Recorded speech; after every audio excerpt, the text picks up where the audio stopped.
So my good friend recently said to me, Regan, what is your biggest fear? He looked at me in anticipation, and I looked right back at him and I said, I don't think I have one. I mean, I used to have a lot, but I've gone really deep into them and I've done the things in my life that scared me a lot. I'm not sure I have one left. I said, even the fear of dying, I've sat in so many ceremonies and kind of at peace with that one too. And he looked at me and he said, okay, we've got to find it. Are you scared of flying? I said, no. He said, are you scared of being trapped in a small box? I said, no. He said, are you scared of drowning underwater? And my whole body broke out in a sweat. And I paused, I took a deep breath, I looked at him and I said, drowning underwater? He said, yeah. I said, yeah, I think I'm pretty terrified of that. You see, I grew up on a boat, sailing around New Zealand. Through my early childhood, when I was 2 weeks old, my parents took off on this yacht with me. And you're meant to be above the water, not drowning underneath it. So when he said this to me and my whole body went into this sweaty contraction, I knew I had to do something about this. He continued the conversation and he said, Regan, you need to learn how to dive. I said, dive? Like scuba diving, like go really deep under the water with an oxygen tank and a little thing in your mouth. Like, I'm not doing that, there's no way. He said, yeah, you need to learn how to dive. And he said, knowing you, I think you might love it and you may just turn into a mermaid. On my next trip, I was flying to Bora Bora, doing some beautiful work there with an amazing client, leading ceremonies and activations and creating content. And I thought to myself, well, if I'm gonna learn to dive, I think Bora Bora would probably be maybe the best place in the world to learn how to do this. So sure enough, I registered myself in scuba diving lessons, booked my first session, and I walked out by myself onto the boat, only to be greeted by this beautiful instructor who had so much light in his eyes. He was obviously very excited that we were going diving. And he said, hey, you must be Regan. I said, hi, nice to meet you. He said, how are you feeling? And I said, yeah, I'm okay. And he smiled at me. He said, you're not okay. You're absolutely terrified, aren't you? And I said, yeah, I'm terrified. I don't really want to do this. And he said, do you trust me? I said, I can try. I mean, I don't know you, but sure.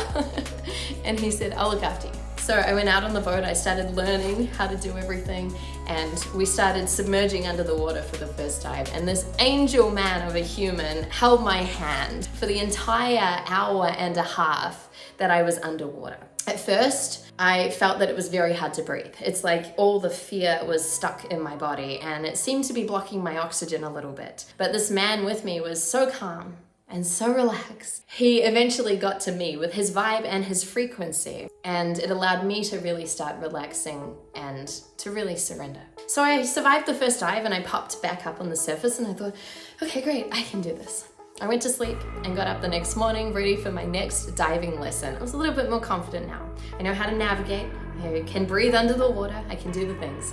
And this instructor now says, okay, well, I need to start teaching you some of the things to pass your certification. You know, we're going to do things like take the oxygen out of your mouth very deep underwater and then put it back. I'm gonna have you breathe from someone else's oxygen tank as well, and vice versa. We're gonna take your mask off and then return it to your face. And I thought, oh goodness, okay, here we go.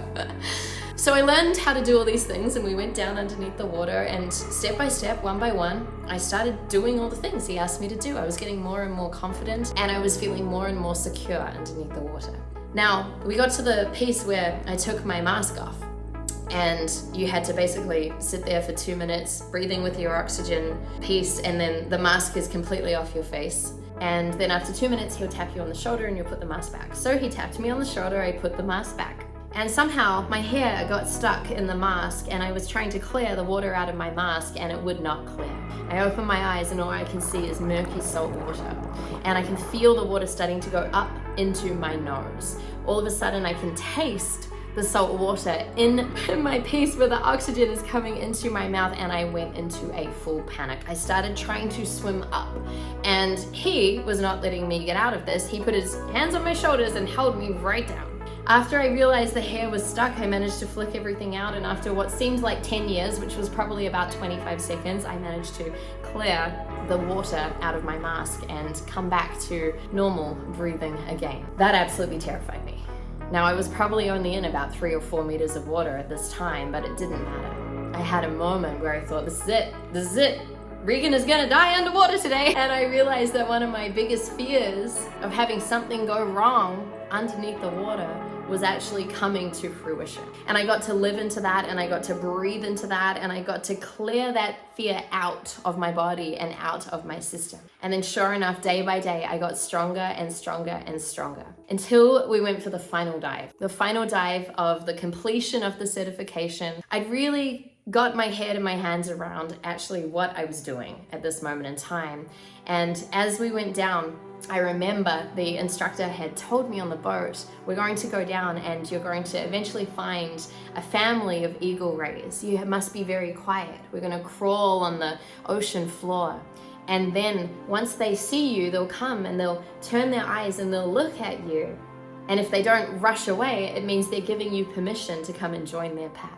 So I was down on the ocean floor and I started crawling. And he would even turn around and say, like, blow the bubbles quietly. We're crawling. And then in the distance, a family of 5 eagle rays, huge, started coming, gliding towards me. Now, as they came past, sure enough, the rays came and they looked straight into my eyes, and I looked right back. And then swiftly, with ease, we joined their pack and we started coasting and gliding along with them. Something happened in my system, and all of a sudden I was one with the ocean. I was one with the eagle rays. I was one with my body, my breath, and all of the water around me. And this deeper frequency of surrender and actually being held by the ocean and by nature kicked in. And it's like I was the water and the water was me, and I wasn't sure where the separation line was between myself and the water any longer. I had fully dropped into a frequency of oneness. And I looked at this instructor and he looked back, and I could see through his eyes that he was smiling because he was noticing, she just got it. She understands why people do this.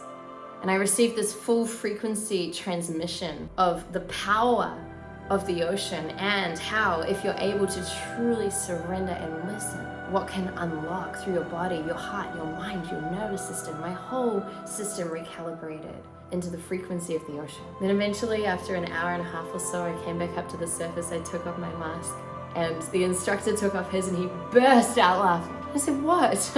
And he looked at me and he said, "Regan, you just became a mermaid." And I smiled back at him. I said, "What do you mean? What do you mean? I was just diving." And he said, "No." He said, "No, before this you were diving." He said, "Now you became a mermaid. You really surrendered. All that fear you used to have, where's it gone? It's not even there anymore." And I remembered where he said, "You need to dive." And then said, "Knowing you might just become a mermaid." And I smiled. And I had so much gratitude in my heart. And instead of freaking out and running away on the second day, allowing myself to lean into an even deeper layer of surrender so that I could unlock the gifts and the magic and the frequencies that I didn't even know was waiting for me on the other side of that fear. If this story has touched you and moved you, I'd love to hear what it wakes up for you in the comments below. Tag someone who you think would love to hear this story. And please share this video, and let's get this message out to the world so that one by one, layer by layer, we can all start leaning a little deeper into the things that scare us or absolutely terrify us, so that we can all start together unlocking the gifts and the magic that are always on the other side of the things that we find extremely uncomfortable. Thank you so much for watching this. It's really beautiful to share this very new and fresh story with you. And if you'd love to hear more stories like this, let me know as well in the comments below. I love you so much. And remember, of course, you absolutely can have it all. All my love.